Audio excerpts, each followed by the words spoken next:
I never liked the basement at our school.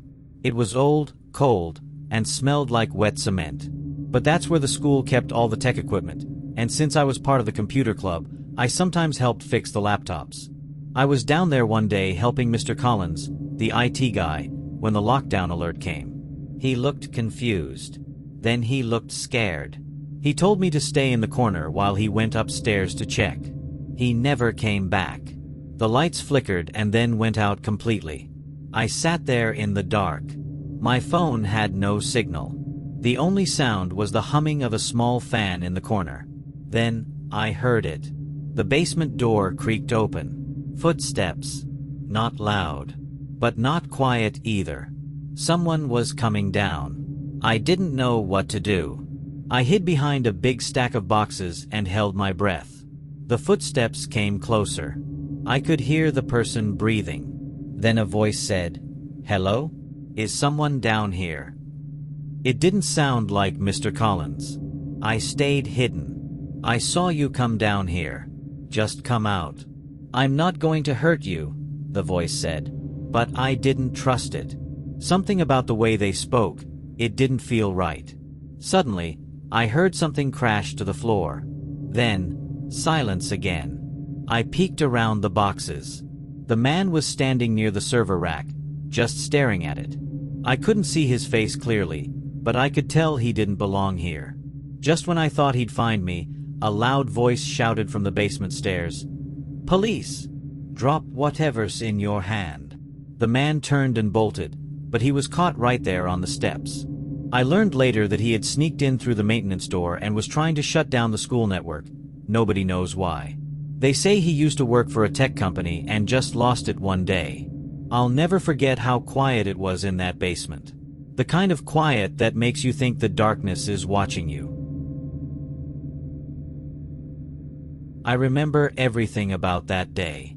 The smell of fresh pencils, the noise in the hallway, and that weird feeling in my stomach that something wasn't right. It was the second week of 7th grade, and we were in math class. Our teacher, Mr. Vance, was explaining fractions on the board. I wasn't really paying attention because my seat was by the window, and I noticed a man outside. He wasn't dressed like a teacher or a parent. He looked sweaty, nervous. And he had a big, yellow backpack slung over one shoulder. He wasn't walking on the sidewalk. He was moving along the side of the building, looking inside classrooms. I thought I was seeing things.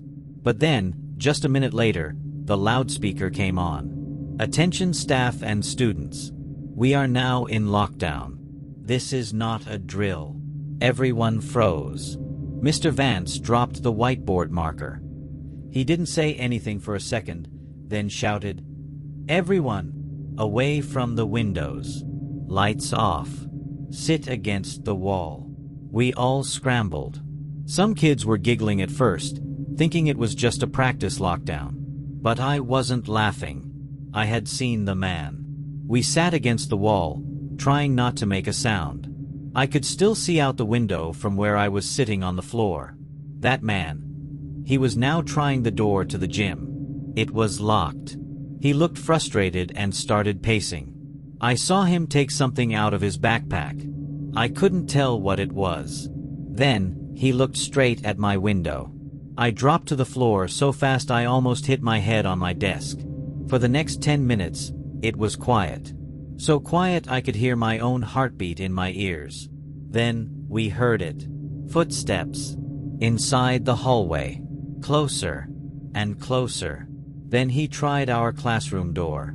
He pulled the handle. Then slammed into the door with his shoulder. One girl started crying. Another whispered, "He's gonna come in. He's gonna come in."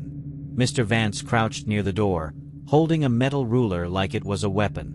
The man banged again. And then, suddenly, silence. The footsteps moved away. Another 10 minutes passed. Then we heard a crash. A loud, sharp sound like glass breaking. Then more footsteps. Running this time. But not toward us, away. Minutes later, we heard police shouting down the hallway. When we were finally told it was safe, They told us the man had broken into the janitor's supply closet and was found hiding behind some shelves. Inside his backpack, they found wire cutters, gloves, and a spray can of something flammable. Nobody knows what he planned to do, but he picked our school, and I saw him before anyone else did. That still scares me. It was supposed to be a normal Thursday.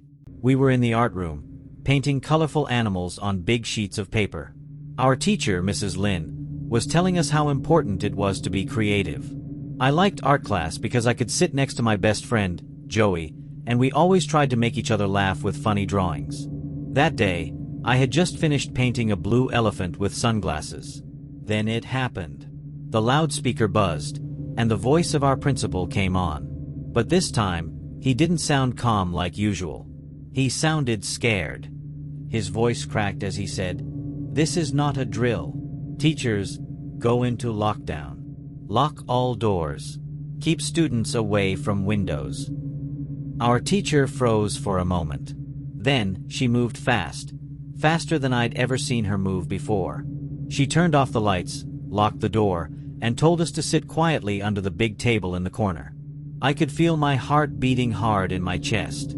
Joey grabbed my hand and whispered, "What's going on?" No one had answers. Then we heard something outside. Footsteps. At first, slow and heavy.